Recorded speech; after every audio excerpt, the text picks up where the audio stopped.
I direct the American Strategy program here at the New America Foundation, and unfortunately I hear I have a plumbing crisis at my house and must go and run and open it up and deal with that as I leave.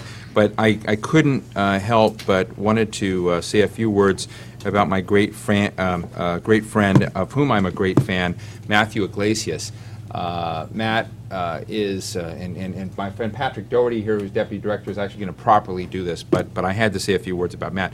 Matt is really one of the great sculptors of a new public policy environment in Washington, in which the lines between those of us in policy wonkery and think tanks, those of us in serious journalism, people who work as policy practitioners, be it on the Hill or in trade associations, are becoming increasingly blurred. The neatness in the boxes that we all used to be in are being, I think, whittled down and blurred, and I think it's a positive development. And Matt has been very much a part of this, being both a blogger, one of the premier bloggers on politics and foreign policy, in sort of a space that I try and be in with my blog, The Washington Note. But of course, he is associate editor of the Atlantic Monthly, and his blog, which used to be, I think, Matthew Yglesias at typepad.com, and then went to TPM Cafe, and now it's at the Atlantic. I always hate it because I'm one of these people who doesn't do the book note things very well, so I'm always actually typing in the long names to get the various websites.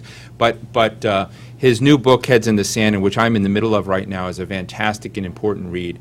But more important than this book is Matt's role in helping to bring a whole new generation of thinkers and scholars to get their heads out of the sand and begin asking the fundamental and key questions. And I just wanted to express my personal thanks to him for being here at New America. I encourage you to buy the book and encourage Matt to keep doing what he's doing. So without further ado, let me bring Patrick Doherty, who will do this introduction right. But before I run off to save my house, wanted to thank Matt. So if my house is gone by now, it was worth it, Matt. Take care. Welcome, everyone. My name is Patrick Doherty. I am the Deputy Director.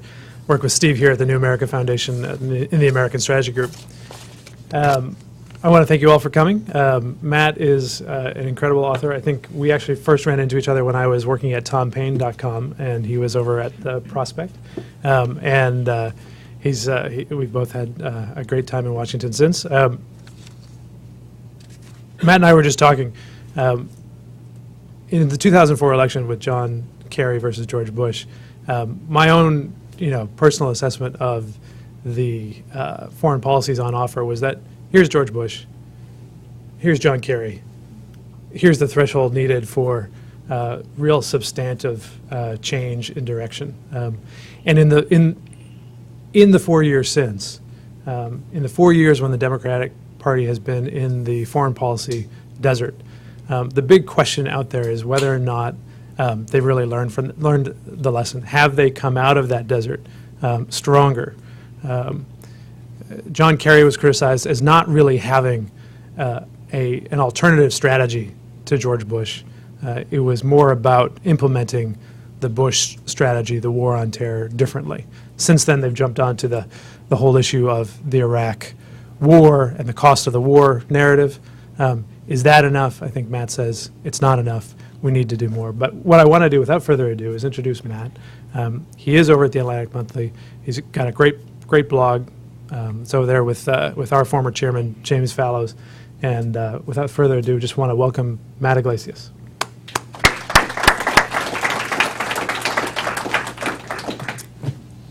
Hi. I want to thank you all for coming. It's turned out I didn't even think about this while I was working on the book, but by far the most anxiety-provoking element of doing a book is you're then supposed to do book events, and I have just a nagging fear every night before that no one will show up. And, so it's really good to see anyone here. And, of course, thanks to Patrick and to Samir and Liz and everyone who helped put this event together, and also, in absentia to Steve.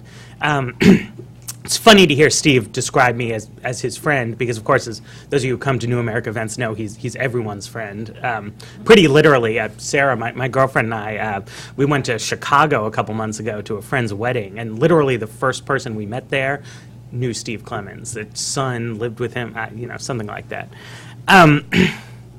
The other thing about doing a book is that it takes forever to start a book. You write some magazine articles, then people get in touch with you, say, oh, those are good articles, maybe you should do a book, work on a proposal, write a draft. It takes a long time, hand the draft in, then there's like a 4-month pointless delay. And then eventually the book comes out, and by the time it's done, the sort of initial context in which you started on the thing has changed a lot.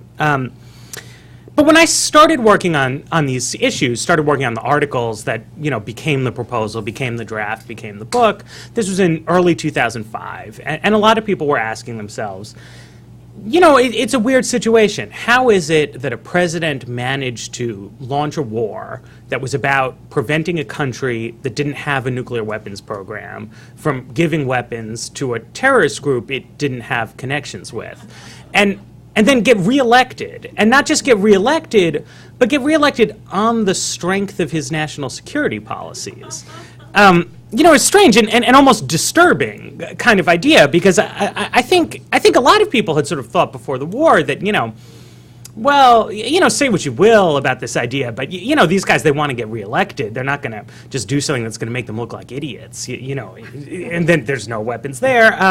But you win anyway, and how does that happen? And the conventional explanation at that time that spawned a lot of articles, some books, so on and so forth, was that, Democrats just weren't tough enough. Maybe Bush had gotten some things wrong, but fundamentally Democrats had to get more hawkish. And it was a little bit odd theory because, of course, John Kerry had endorsed the war. I mean, there had been a big fight in the Democratic primaries where Howard Dean had said, this is wrong, this is crazy, we should go in a different direction. And Dean lost. I mean, the people who thought the Democrats should take a hawkish path had carried the day, and they just, they lost the election. And I wanted to put forward a different theory, which was to say, it's difficult politically to take advantage of the failures of the Bush administration when you have embraced the sort of core ideas that the Bush administration has advanced. That I thought when you looked at John Kerry's campaign, you saw a lot of moments when he was working toward what was potentially a very effective message, a message about how the Iraq War had undermined American security, about how after September 11th, there was an obvious need to sort of focus on the question of al-Qaeda and focus on the question of nuclear proliferation, but that the things Bush had done had been detrimental to those efforts. The problem, one problem at least for Kerry, was that he always had to pull back from that kind of critique because he was under attack for being a flip-flopper. And, he had, in fact, voted to authorize the war. So, then he would shift back to things like there was a right way to hold Saddam Hussein accountable and there was a wrong way. He picked the wrong way. It's not totally clear what that meant. His message wound up being something of a muddle. Certainly, he couldn't get on the sort of strongest points. And this fed into another piece I did later in 2005. And this was at a time when, it was increasingly dawning on people that maybe this whole Iraq thing, it wasn't working out so well. All these people were dead, it was a mess, no weapons. And some people who'd supported the war, they started to express some regret, say, maybe I got some things wrong. But what they would say tended to be curious. They would say, well, I was wrong because I didn't realize how incompetent the Bush administration would be. And this became a sort of a very popular line, this idea that maybe the war itself, the concept, the underlying theory was all fine, that these were good ideas but had been implemented poorly. So I wanted to take a look at that and say, it didn't really hold water. I mean, it's certainly true that the Bush administration made certain kinds of mistakes, but that fundamentally, it didn't work out because what they were trying to do just wasn't really doable. And in particular, that a lot of what people would sometimes call implementation mistakes actually stemmed from the strategy that the Bush administration was trying to implement. And that you have to step back and look at, why did we go into Iraq? What was that supposed to accomplish? And I think fundamentally what it was supposed to accomplish was a new approach to nonproliferation policy. that the Bush administration wanted to say. They didn't want to be, some people say, we should just sort of let everyone go their own way. If people want to build nuclear weapons, we'll use deterrence, we'll not worry about it. Other people have said, no, we need to use the multilateral non-proliferation system. It's the Non-Proliferation Treaty. It involves commitments that we are a party to, commitments that other people are a party to. But the Bush administration, it doesn't like treaties, it doesn't like constraints, and it didn't want to follow the rules on this. They wanted to build a new missile defense system, they wanted to build new generations of nuclear weapons, they didn't want to sign the Comprehensive Test Ban Treaty, so on and so forth. Their contrary idea was that we could have a sort of non-proliferation system based on America bossing other people around and on preventive war showing that we could get our way. So we were going to, go into Iraq, sort of knock them out, not care too much about the details of the claims about the intelligence because we knew, Saddam Hussein was a bad guy, and this was going to sort of put the fear of God into other countries. They were going to see, we can come in, we can change your regime, we can put a new one in place.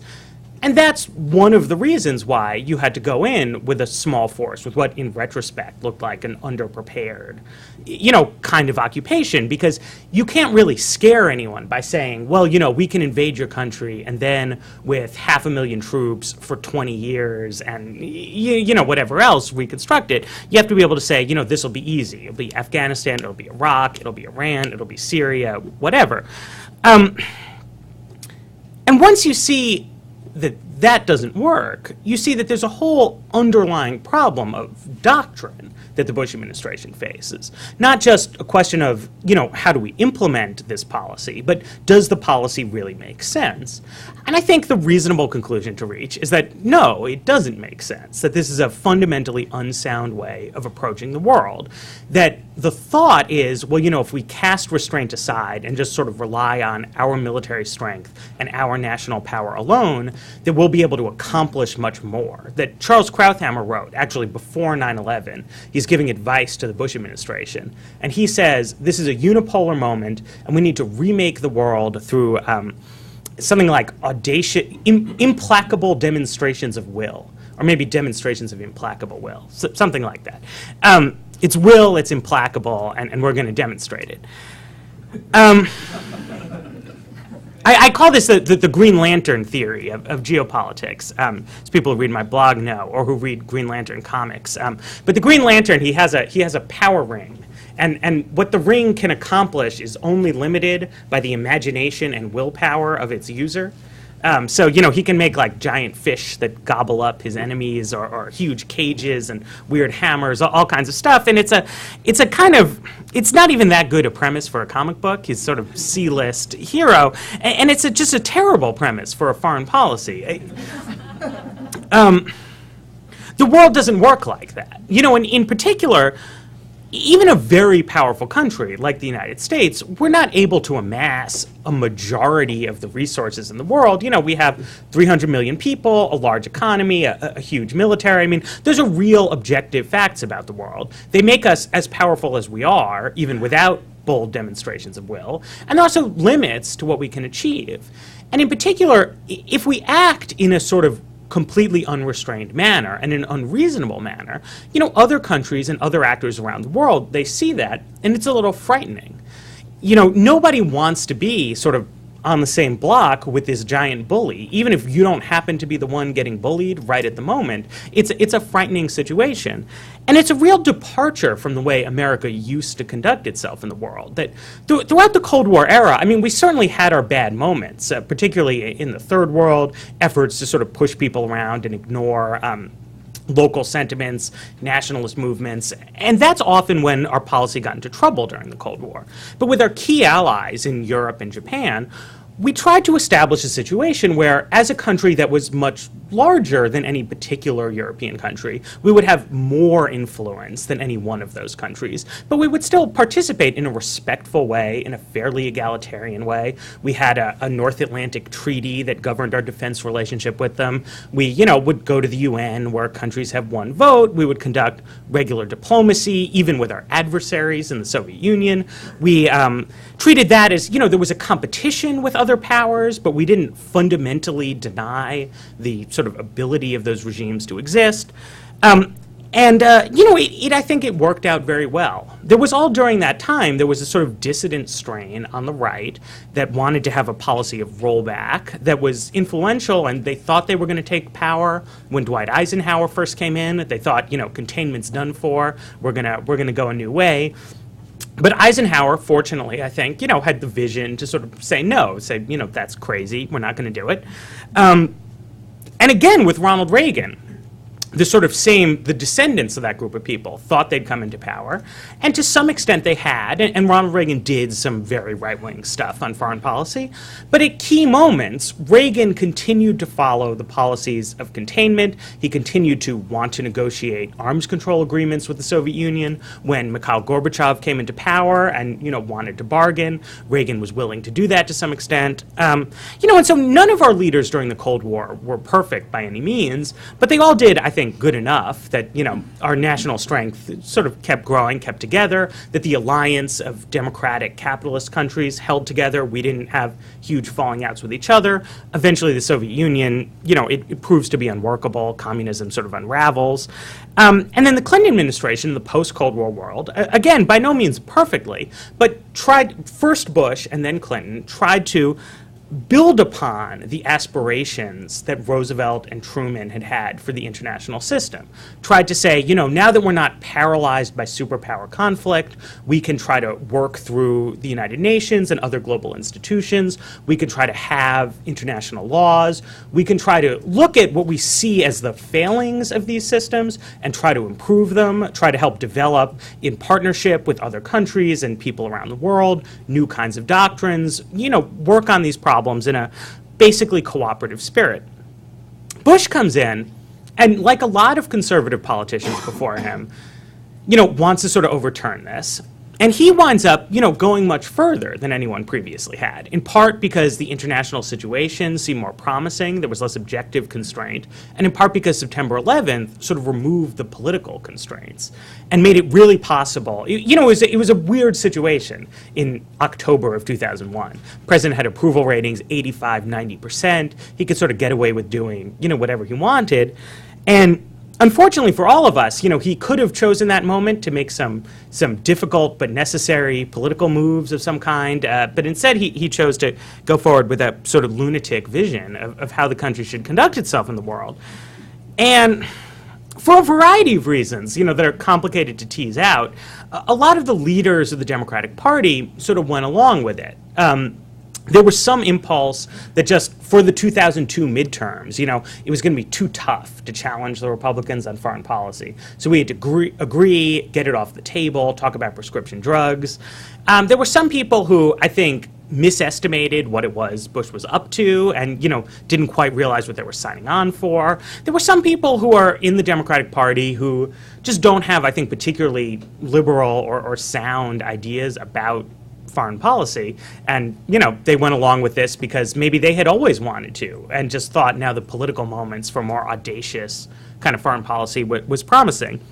But one way or another, it just wound up happening that for several years after September 11th, there was not any major challenge mounted to the kind of broad concepts that Bush was operating with. And it's a strange moment. I mean, you can see here that I'm wearing my flag lapel pin, perhaps.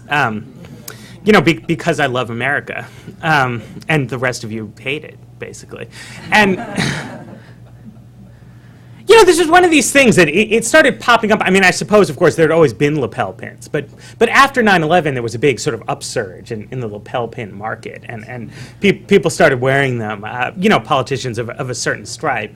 And then I think to sort of normal people, this whole idea of faded from consciousness a little bit over time. The psychological impact of the attacks wears off. We return to a more normal sort of mode of life. But then you see a couple months ago, someone, candidate for president, gets sort of sandbagged. Why don't you have a lapel pin? And you realize that there was never a national moment when we decided that, that sort of moment of crisis, of patriotism anxiety, where everyone had to engage in over-the-top displays, when we officially declared that over. And on the strategic level, you see much the same thing, right? That a lot of ideas including the idea of preventive war and the idea of a war on terror as an organizing principle. In polite circles, people now, they kind of dismiss that a little. They'll say, well, you know, after Iraq, it's not realistic to think we're going to fight more wars like this. Or, you know, well, of course, you know, it's not really a war and it's not really on terror.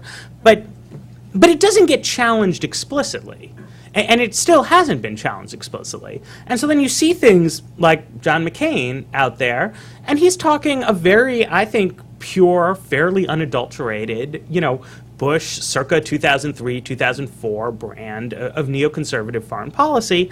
And what he's doing on the campaign trail is just pointing out that as an individual, he criticized several things that George W. Bush did and several people around George W. Bush, tactical decisions about the exact numbers of soldiers to have here and there, you know, how do you talk about this or that, but very much embracing the same strategic concepts. And you see, you know, curious stuff. Like if you look at the Washington Post poll that was out today, you see, you know, everybody hates Republicans. Everybody thinks that the direction of the country has gone terrible. It's 80% say we're off track. And obviously the fact that, you know, we're mired in this hopeless war, which has accomplished very little at enormous cost, is helping to drive that down. But yet, John McCain, who's as closely identified with this sort of foreign policy ideas as anyone else on the planet, is much more popular than the Republican Party writ large. And there are a lot of sort of causes of that. It's a complicated phenomenon, but one of them has been that the opposition party, even as it's come to take advantage of public disillusionment with Iraq, has not really made a critique on the level of ideas and themes such that someone like McCain, who wasn't personally involved with the war, but does embrace the ideas that led to the war, can sort of escape this opprobrium and this scrutiny. And I think that, you know, in order to do that, in order to make that kind of case on the level of ideas, you need to step a little bit further back from the Bush administration's doctrines than most Democrats have been willing to do. You need to say not just that, you know, this war is very expensive, or, you know, you didn't have like quite the right thing here, you know, you should have had more translators, or you need to be a little more diplomatic with someone or else, but that fundamentally we've gone off on the wrong track. That in sort of the morning after September 11th, a lot of people felt that the internationalist course that the country had been on had been somehow discredited by those terrible events. But that in retrospect, you know, it really wasn't, and that in a lot of fundamental ways, we were on the right track. That, you know, I think anyone will wish that the Clinton administration had acted a little bit more aggressively in terms of plans that were in the work to target the Taliban in Afghanistan. Obviously, we all wish that cockpit doors on airplanes had been hardened before that happened. We all wish that people had had a little more awareness of, you know, how to deal with hijacking situations, visa rules could be updated, so on and so forth. But that there was no real need to drastically alter the trajectory of our foreign policy, and that the effort to do that has not solved any of the problems it was intended to solve. Our nuclear proliferation problems are worse. Al-Qaeda's sort of viability has really not been damaged. We've multiplied the number of enemies we're facing rather than gathering as many allies as possible to focus on real threats. And the whole thing, you know, it was a huge mistake, and there's no real reason to concede anything to that point of view, or to have any kind of shame that the liberal alternative has somehow been cast into doubt, but that it's very difficult for any one politician, or not just politician, public figure, to sort of make that case. It's always going to be, as long as so much ground has already been conceded to the right, it's in any individual person's interests to sort of keep going along, but fundamentally to have big change and to rebalance our political space, some people need to be sort of the first ones, you know, over the trenches, kind of taking that fire and having the bigger argument, because I think it's a winnable argument. I mean, you can see, you know, everywhere the evidence that there has been enormous failures under Bush, and what needs to be done is to connect those failures, the concrete examples that have rendered people so unhappy with the status quo, with the big theories that have led to these disasters. Yeah, so that's about what I have to say. But you should buy my book. Thank you, Matt. That was great.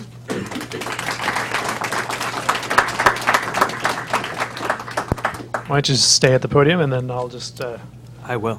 ask a first question, and then we'll open it up to the audience. I'm just going to check with Samir. Are we going to do mics on the Q&A? Just stand. Okay, thank you. Provocative. I want to pick up on some of the latter comments, talking about this question and kind of push you back on this, whether or not there really was a need to change just what we'll roughly say was the Clinton approach to foreign policy in the world.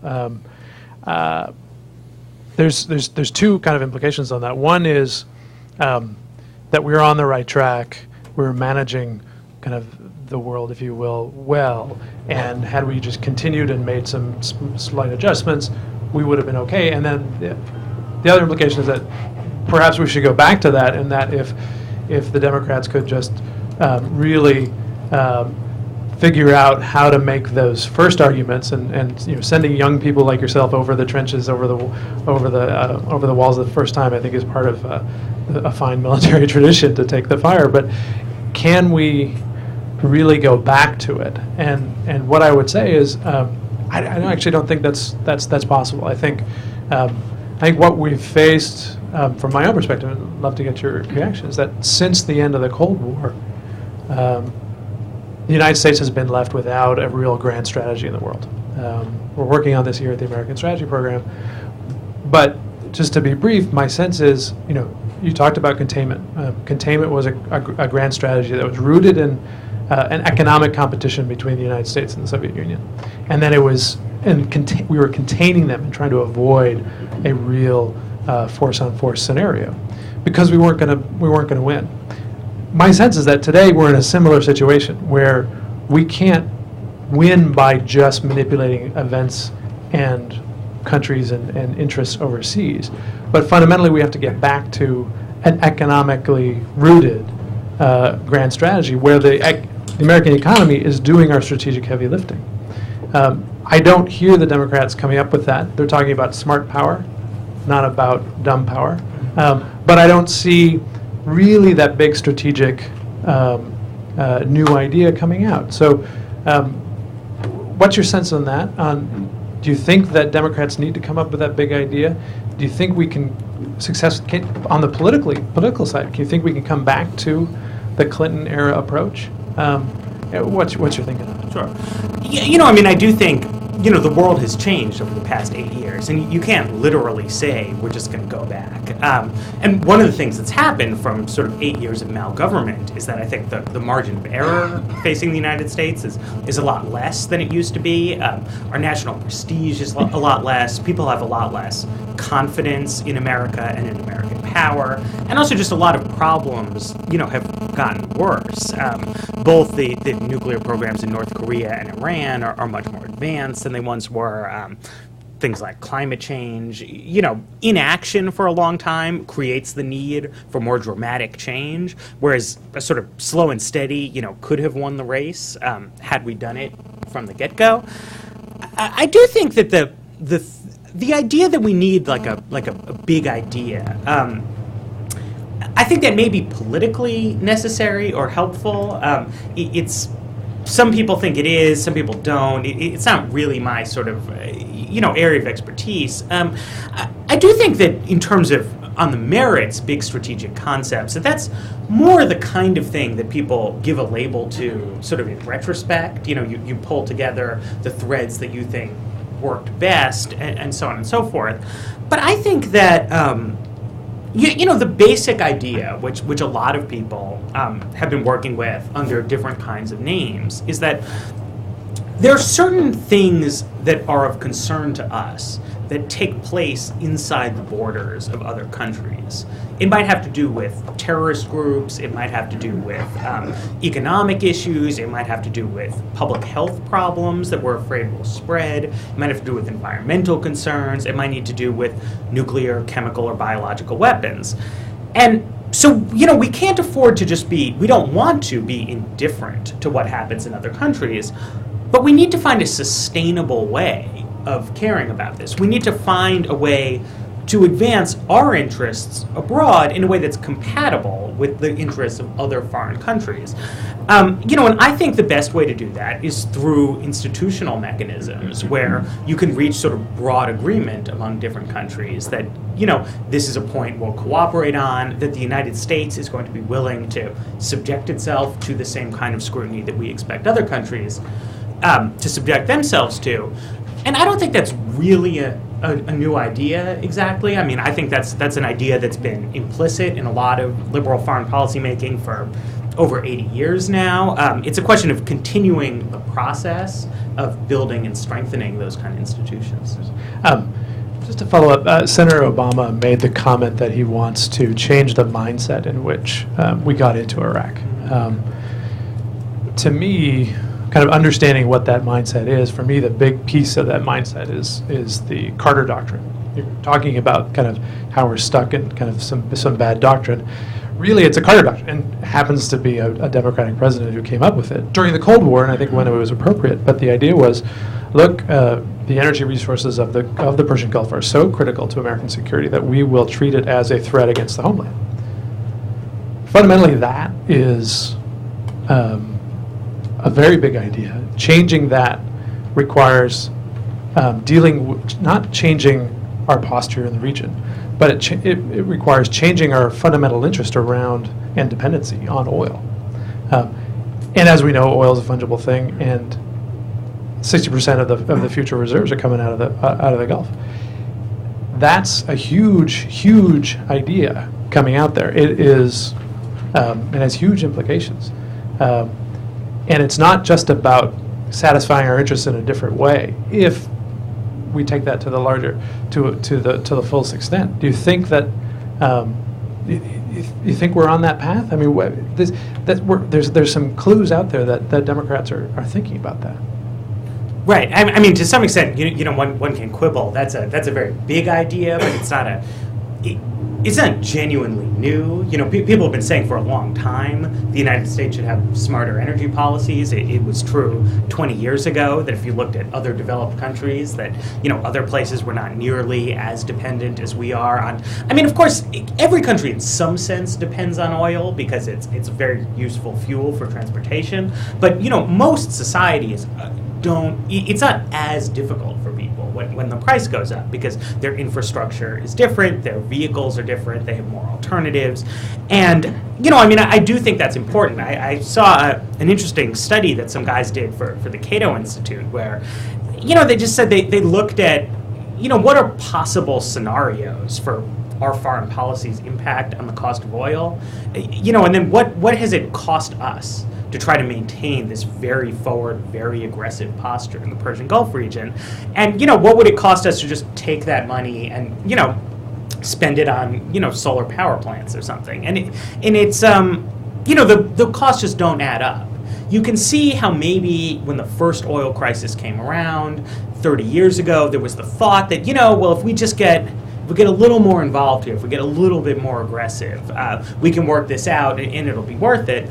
And in at least one sense, we are sort of at the end point of a process of saying that the United States is going to try to micromanage political outcomes in the Persian Gulf region. And the costs have been very high, not just in fiscal terms, but in terms of how we're seen around the world and so on and so forth. And it's getting increasingly hard to sustain our current posture in any kind of real way. And I do think there's a need for some dramatic shifts there. What the Democrats are saying about that, it's ambiguous. I mean, there's certainly things that have been said during the gas price debate, things that have been said now John McCain has started running sort of his climate change ads, so Obama is fighting back on that. And there's some real hope if you want to have an optimistic read of what they're saying. I mean, I think there's plenty of evidence that at least some of the people in that orbit, really do get it. Whether that means, the best possible things will actually happen is, sort of only time will tell. Great. Okay, now we'll open up to questions. In the back, sir. Hi, I haven't read the book yet. Sheldon Williams. If you could introduce yourself, that'd be great. Sheldon Williams of the Osgood Center. I have about 25 students here anxious to hear everything you have to say. When I saw how foreign policy screws up the Democrats, I thought we were going to take a little bit broader time frame for this, because it seems to me the Democrats have been divided since the end of the Vietnam War.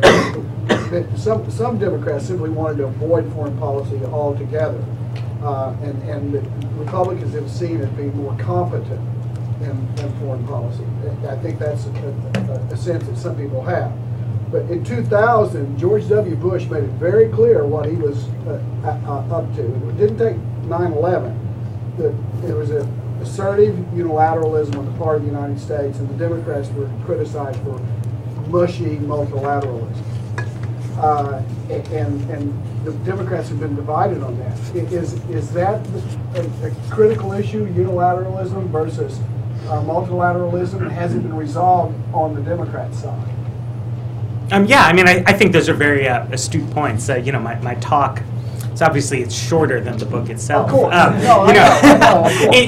In the beginning, I try to take a somewhat longer historical perspective on this. And, I don't think debates within the Democratic Party have by any means, been resolved yet. We're in a process of resolving them. I think, unfortunately, the past couple months of the presidential campaign have tended to focus on a sort of trivial things to an even greater extent than campaigns normally do. There was an earlier phase of this campaign when you heard a lot about Obama and Clinton's differences on the Iraq War years ago, about their plans for withdrawal, about their ideas about relations with Iran. The subtle differences in their approach to nonproliferation policy got discussed. We eventually got down into a lot of, who's bitter, blah, blah, blah kind of stuff. I like to think that the good guys are having something of a moment of ascendancy at the moment, and will try to continue to. Politics being politics, though, when you have a political party which has traditionally been divided, normally a political leader looking to gain election will try to straddle that divide to some extent. Whether or not it really winds up being logically coherent. You don't deliberately make enemies while you're running a presidential campaign. Part of the work just concerns public opinion because, of course, it's actually true, I think, that most Democrats and most leaders of left-of-center institutions have not really been focused on national security questions, which isn't to say, that they don't care about national security in the way a Republican might make it. But, if you're a labor union or an environmental group or a feminist group, you have your priorities, and your main concern with foreign policy is that sort of your friends in the Congress not lose their seats over it. And unfortunately, that's not always been the most helpful attitude to have at a time when the public is increasingly concerned about these questions. I think there is a need to sort of focus on it. Okay. Sir in the back. His name's Jude Schilling. I think it was a very interesting presentation of many of the problems. Could you describe a little bit in substance what it would take for, presumably, the Democrats to get their head out of the sand and which way they should be looking as they go forward? Sure. I should say, I don't, well, they say you need to market books as like really partisan screeds. But I think that to some extent, in theory, Republicans could get their heads out of the sand. I don't think John McCain happens to be likely to do that. I think the simplest way to put it is that we want to stop the mindset that says we are in a war on terror as the central problem that faces us, in which we need to sort of run roughshod over every other country on earth in pursuit of that sort of goal. What you want to say about terrorism is that Al-Qaeda is very bad. It's also a reasonably small number of people, and they are really, really crazy. And crazy to the extent that there aren't any countries that are like jazzed up about cooperating with these people, and that we are going to find ways to work with as broad a coalition as possible, against them, instead of doing what Bush has done, which is sort of try to see linkages in the weeds everywhere and build the problem up into something as big as it is. And to say that, building off of that actually most of the most pressing problems facing the United States, things like transnational terrorism, things like climate change, things like the spread of nuclear materials, things like linkages between poverty and instability, these are topics on which the interests of the United States are basically aligned with the interests of most of the other important countries in the world. That it's not a question of great power competition, but it's a question where the great powers tend to have, not identical goals, but similar enough goals that we should be able to work together in a cooperative way on solving these things.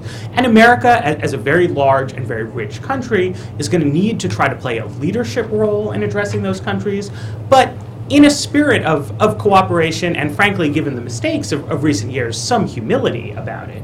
But, to say that is our goal, is to unite with the sort of other major powers around the world to work on our common problems. Okay, sir. Yes, my name is Martin Klingst. I'm the U.S. correspondent for the German weekly site. I have a twofold question.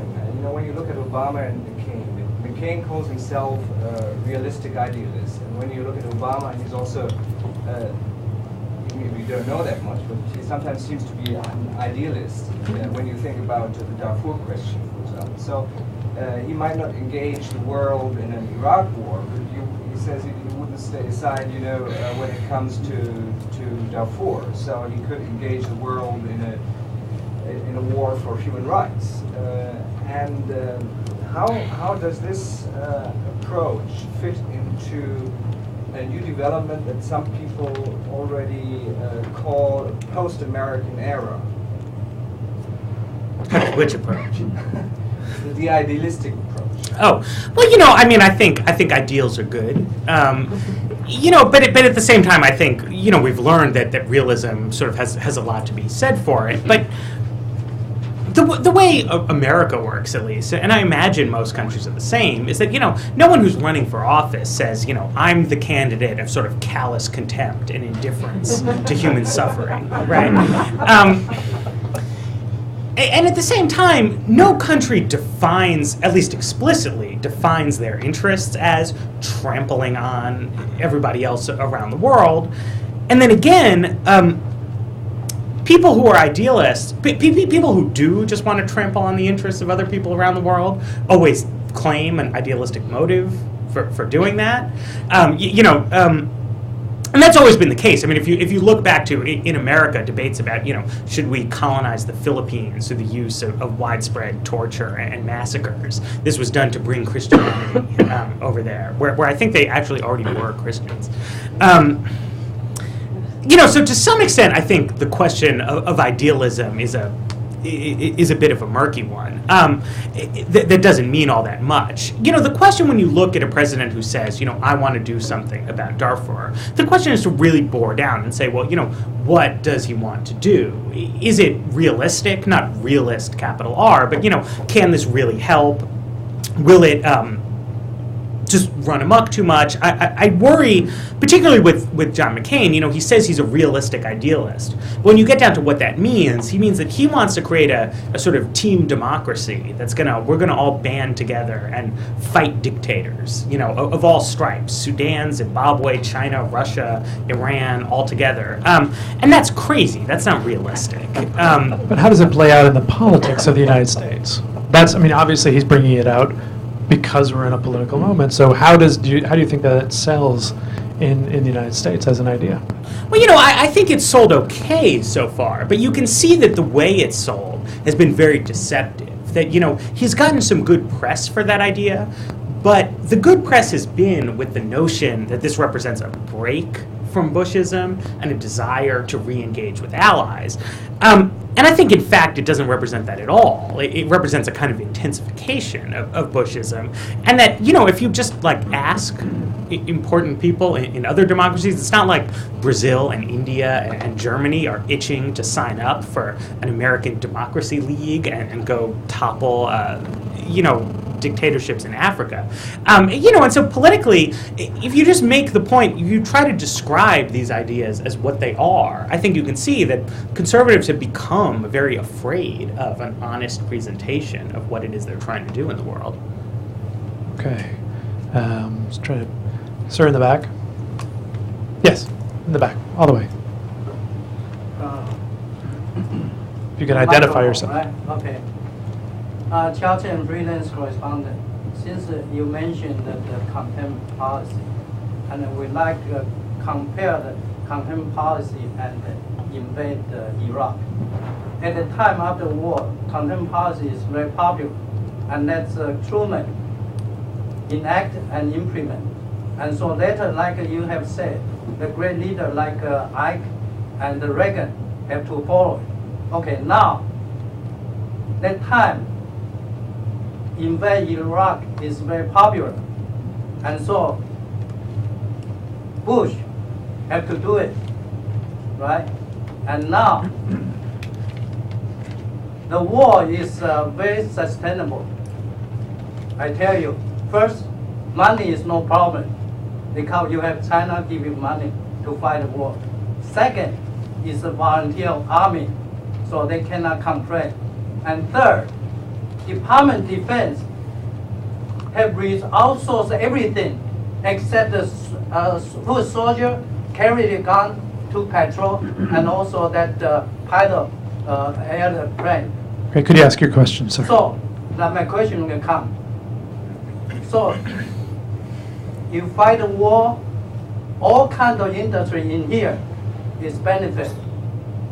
And now, if a Republican can get, he will follow the policy. And if Hillary or Obama get into it, how big they are can alter the policy. So to paraphrase, maybe to what extent are the kind of the economic, the industrial interests in the United States driving a lot of foreign policy? Traditionally there has not been a very large built-in constituency for broad foreign policy.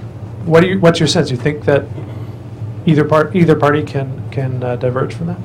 You know, I think it's possible, but I do think it's a real factor that traditionally, in particular, most of the institutions, say, in this town, that give people space to think and talk and write about foreign policy have tended to be financed by, sort of partial interests with real predispositions about where they want to go. And that doesn't,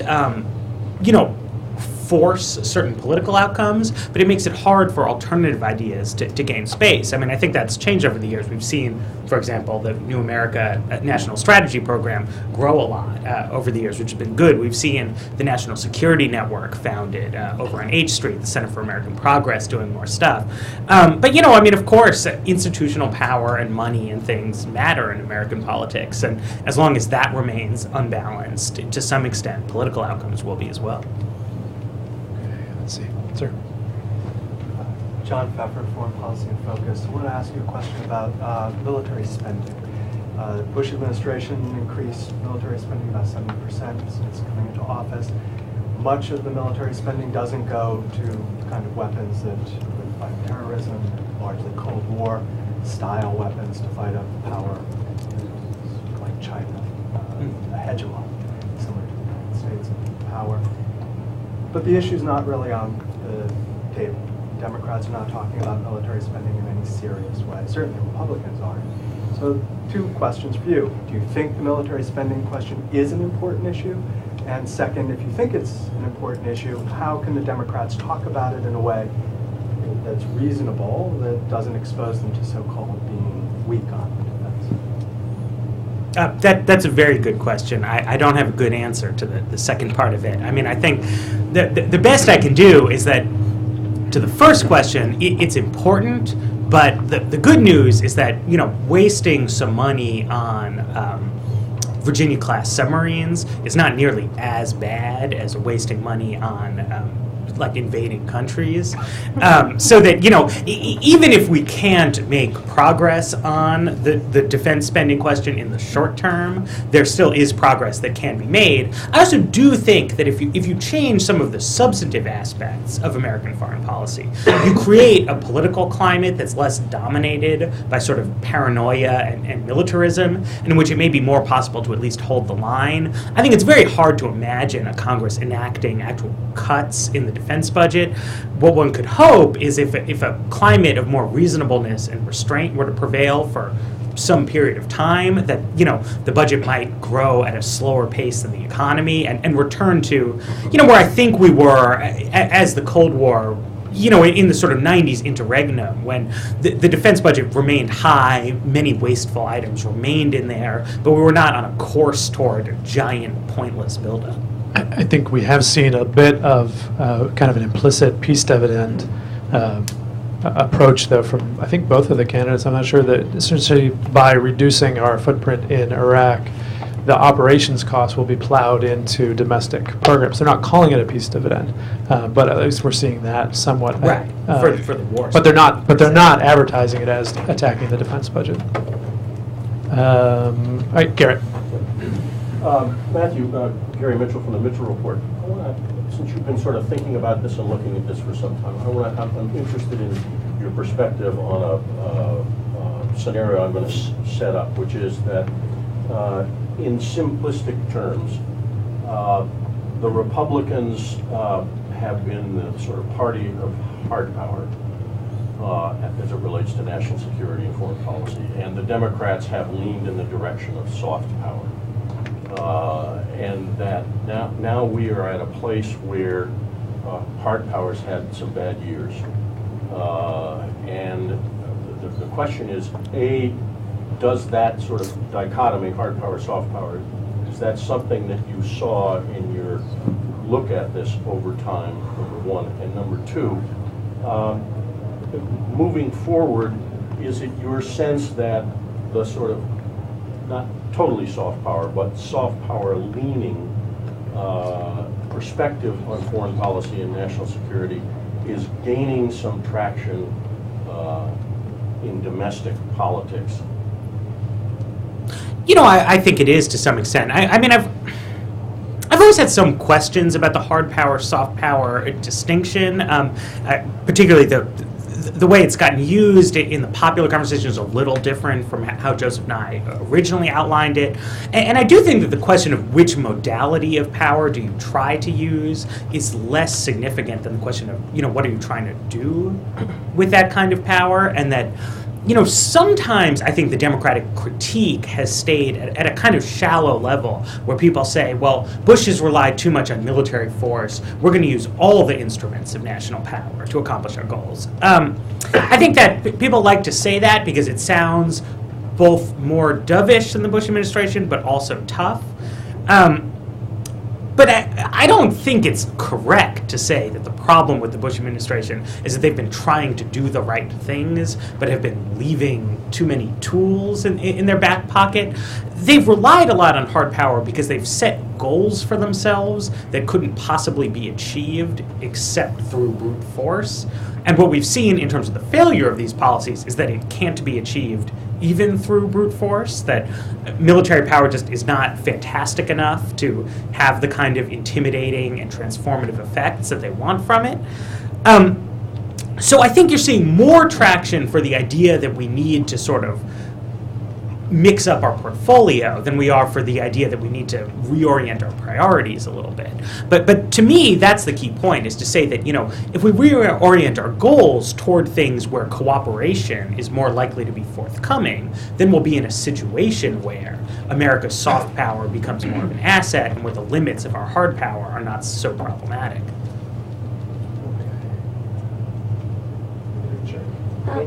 Yeah, in the green shirt. First off, my name is Matthew Fuller, so compliments on your very nice first name. And second off, given the fact that McCain doesn't really want to pull out of Iraq, he says we're going to need to stay there till the job is finished, but also given the fact that only 2 or 3 weeks ago they had a controversy within the Obama camp in which his chief advisor, Leslie Gelb, was flat out saying that we were going to be there at least for the next half a decade, if not longer. And then he comes out and has this huge grandstand, oh, that's just one of my advisors, I promise we'll be out in a year. But also he says things on the campaign trail like, I want to get out of NAFTA, but then he calls the Canadian Prime Minister and says, I have no intention of getting out of NAFTA. It seems as if, regardless of who gets elected president, we're going to be in Iraq for at least the next half a decade. Do you see any kind of implementation of an alternative to the current policy being put forth at any point in the next couple of years? It seems as if we've gotten in a track where at the very least we can't pull out of Iraq and there is no alternative to what's been presented. When is it going to come about? When is the change going to happen? Well, I think some of the... a lot of people have the idea that Obama and Clinton as well, that they have these really firm Iraq plans, and that the reason confusing signals come out of the campaign is that they're lying, and then what we need to do is investigate more closely, and we'll get at the real plan. But it's more like Schrodinger's cat. There is no plan there, but there are presidential campaigns, and they're trying to win elections, and I think, it would not serve Barack Obama's narrow political interests to make up his mind, so he's going to probably avoid doing so, and probably not even have time to think about it. For an activists or thinkers or anyone else who wants us to get out of Iraq, the task for now is not to sort of try to read the minds of politicians, but to actually shape the political environment in which they're going to operate. And I do think that, for political reasons, what a lot of people would like to do is something that's probably just not going to be possible, which is to say, massively draw down our deployment in Iraq, but keep a small one there sort of indefinitely. And I think there's good reason to believe that that's just not workable, that the smallest sustainable force is a bigger one than people would like to see still be in place there. So, we're going to have to see how those kind of tensions play out. My preference would be to, move expeditiously toward a real withdrawal, and I hope to persuade people that that's the correct way to go. What's your sense on the first 100 days? Do you think there's going to be a big, in either a McCain or Obama Clinton administration? Do you think there's going to be a front-loading of foreign policy on that? Do you think there's a moment for that? How do you think that first 100 days is going to play out? Wasn't Karen Kornblue here before? I should ask her. I don't know. It'll be tricky. I mean, you're seeing really big promises. It seems unlikely to me that we're going to both completely overhaul the healthcare sector and completely overhaul the energy and transportation sector and, wind up a major war all within 3 months. Maybe it'll happen. I hope for the best. Okay. Sir, right here. Yeah, Dave Fitzgerald, retired Foreign Service. I was wondering, since you started thinking about this book back in 2005, to what extent the last 6 to 9 months of economic collapse in this country has really sort of knocked some of the arguments about foreign policy off of the front burners in terms of what it takes to get elected and what the next government is going to really focus on. Mm-hmm. And making the whole war on terror or whatever more of a sideshow than it already is. I sort of, I explain any disappointments in my book sales on precisely the phenomenon you identified there. The reality is that, given the structure of international politics and of federal spending priorities, foreign and national security policy is always objectively an important issue in American politics. It's true that its significance rises and falls. If we fall into recession, I expect that the recession would dominate the political campaign. But, the economy in its nature sort of goes up and down. Whereas, the American military is not going to vanish, nor will our sort of commitments and responsibilities around the world. So it's a topic of enduring political importance, even though what's actually number one sort of fluctuates. Right there. Greg Sanders, CSIS, and independent D-list or lower blogger. So I read, reviewed, loved your book. On the whole, I found that the book is actually, I'd say generally a Kosovo skeptic. The book was actually a lot nicer to those who were supportive of Kosovo, I'd say, than most of your other articles and blogging. My impression was that, a lot of liberal hawks started to go wrong in Kosovo, and at least that's right up in your book.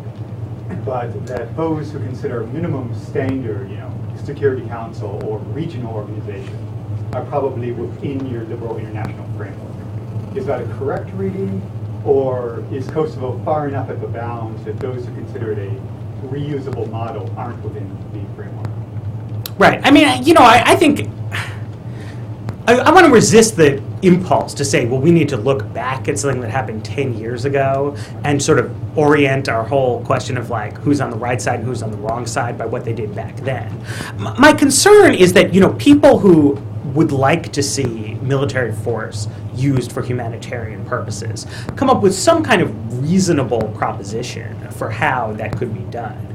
I think that there's a tendency among some people who felt that they or their friends were in power in the late 90s, and then they and their friends were out of power in the 21st century, to say, well, we can't have any objective or procedural restraints on the use of American force, because then there might be a suffering village somewhere that we can't save by bombing the attacking army. And I think you should sympathize with that impulse. I mean, I don't think, as some people do, that those kind of humanitarian interventionists are like closet warmongers. But they're not taking seriously the fact that, other countries are not going to accept the principle that anytime the President of the United States thinks that a human rights situation in some other country is really bad, then we get to send in the Marines. That the responsibility to protect, which has been sort of developed at the UN, I mean, that's an interesting idea, and that what you need to do is find some way to keep working with other countries on hammering out a doctrine that, is broadly acceptable in the international community. That might take the form of sort of spheres of influence and concern, changed rules, something like that. But simply saying that, we love Kosovo and we just sort of reserve the right to do that again wherever, whenever. I don't think that's going to fly with Russia, with China. And in a world when we're seeing what Fareed Zakaria calls the rise of the rest, that's just not going to work. We need to do something that's acceptable to other important countries. Kind of going back a little bit when you were talking about needing to really fundamentally change the theory that stems American foreign policy. Voters don't really like to hear that the theory that their entire country bases its foreign policy is inherently wrong and needs to change, especially if you're not wearing a flag lapel.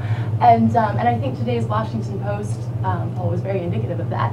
And Obama kind of had it in the beginning with his change message, but then Americans didn't trust it and said, oh, he's all rhetoric. What would your suggestion be to the Democratic Party in a way to really make that challenge to get back to the base theory of American foreign policy in a way that's going to resonate with the electorate? Sure. I think politically you don't argue theoretical propositions about foreign policy, about economics, about anything else. But I think what you see is that effective political movements are theoretically informed. Right, so that they have sort of, as everyone does, the talking points of the day, this week's gambit, today's kind of freak show episode. But a movement that's hoping to be successful needs to have internally a coherent idea of how does the world work, what is it we're trying to convince people of, what is it we're trying to accomplish. That sometimes on foreign policy, the way Democratic politicians will do things is say, oh, let's get the focus group together so they'll tell us what to do. On domestic issues, they're more likely to look at what is the position we need to take, and then get the focus group together to talk about how to talk about that. And you can't make any real headway in politics if you don't have any basis for deciding what you're trying to achieve. Justin, back. Justin King from New America on the domestic side. I have two separate questions, and I hope you'll indulge me both. The one sort of word that I think is very, one topic that's very current that we haven't had anybody talk about today is Afghanistan. When you think about Afghanistan, very different from Iraq, a country that actually sort of we see having a role as having attacked us, a country where we've been able to actually maintain meaningful international support, but fundamentally we're doing very much the same thing in Afghanistan that we're trying to do in Iraq, and as a sort of large-scale nation-building project. And I wondered your thoughts about sort of on that decision and the future of that project under the next president, wherever it may be. And then my second question is, to what do you attribute the road struggles of the Boston Celtics? Because I've been watching the game and I just can't figure it out other than Coach Rivers is Bush-esque in some of his decision making. Yeah, I mean, I think the inconsistent rotations don't really help. There's also this quasi-mystical belief that Sam Cassell, because he's so old, should be your go-to guy in the fourth quarter, when any Like kind of Dick Cheney. objective assessment shows that, you know, at this point, Rondo is the superior player. You know, in Afghanistan, I'm not as current on the situation on the ground there as I ought to be. I think one thing you see in Afghanistan, though, is that legitimacy does make a difference. That because the presence there is international in nature, even though it's very much a foreign presence, there is a sort of understanding among most Afghans that it's not a narrow projection of American political interests or sort of neo-colonialist aspirations there. And as a result, you see much more popular acceptance in Afghanistan of the idea that there's a US/NATO/UN role to be played there legitimately. They have political conflicts of their own there, much as Iraqis do. Those conflicts are difficult to resolve, much as Iraqi conflicts are. There's a lot of problems, but there's more of a sense among Afghan actors that there's a constructive role for us to be playing there. So I think that creates an opportunity to try to play a constructive role. As I said, you know, I mean, I do think nation-building exercises, you know, don't have a really fantastic track record. There's a certain impulse in the sort of national security establishment in the United States to say, well, like, this hasn't worked historically, so we should throw many more resources at it, which doesn't make tons of sense to me. I mean, you do want to think about how to avoid getting yourself into inherently problematic situations. But, you know, when you have a terrorist group operating openly, mounting an attack on the United States, then we send, you know, démarche, you know, we need you to close the stuff down. They don't. Some kind of military action, you know, is bound to follow from that. And you know, those are the kind of baseline cases of why we have a military establishment, and we need to try to find the best possible way of making them work. Okay, we're going to take two more right here and then right, actually in the blue shirt, and then we'll wrap it up. Diane Perlman, psychologist for social responsibility and Transcend Conflict Transformation Network.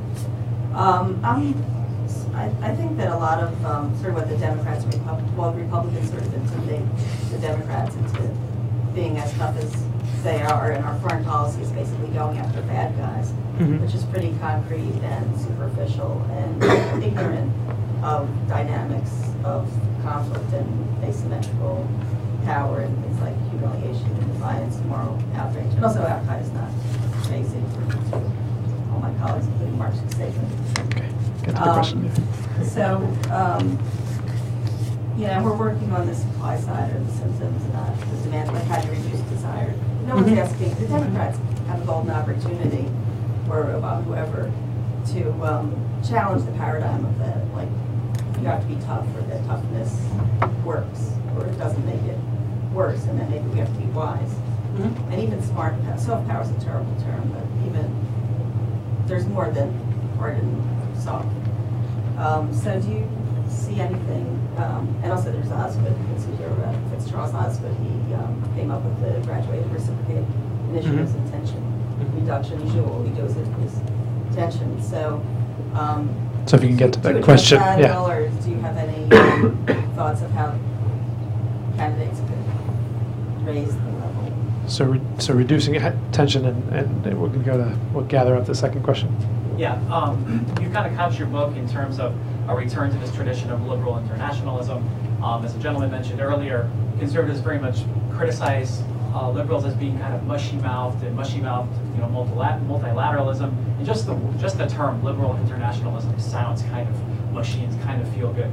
How is it that, in your mind, how should Democrats start talking about multilateralism, the UN, NATO, in terms that make them sound tough and makes them not sound like they're talking about some kind of very vague, feel-good way to approach the world? I mean, this is where, you know, you really do need to hold the focus group and not just sort of think in your armchair. You know, what's the best way to do it? I do try to make the point, though. So sometimes people involved in practical politics, you know, just try to make the case to me that, oh, this is impossible. You know, I try to say we sustained fairly liberal internationalist foreign policy for decades in the United States.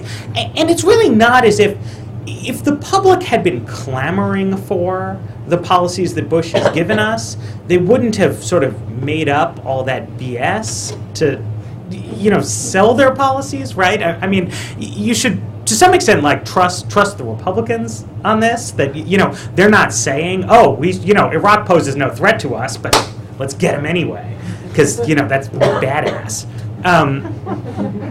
Similarly, on reducing conflicts, I mean, historically, one of the things American foreign policy has tried to do is take political conflicts around the world and try to reduce tensions there. The Clinton administration got involved in Northern Ireland peace process, tried, I think a little bit belatedly, but to really go for a settlement of the Israeli-Palestinian conflict. Even the Bush administration had to send someone, Armitage, I think, to stop India and Pakistan from fighting a war. That's important and something we should reconnect with, and something where the United States can we can be proud and leaderly and masterful and important while also playing a constructive role in the world. I mean, a lot of times.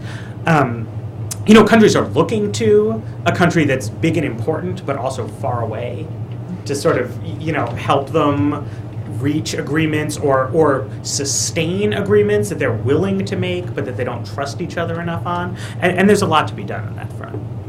Well, thank you, Matthew. This is great. And it's always a pleasure to have you here. Please, on your next book, come on back. If you get a really good blog post, and we'll bring you back as well. But thank you all for joining us, and we'll see you again.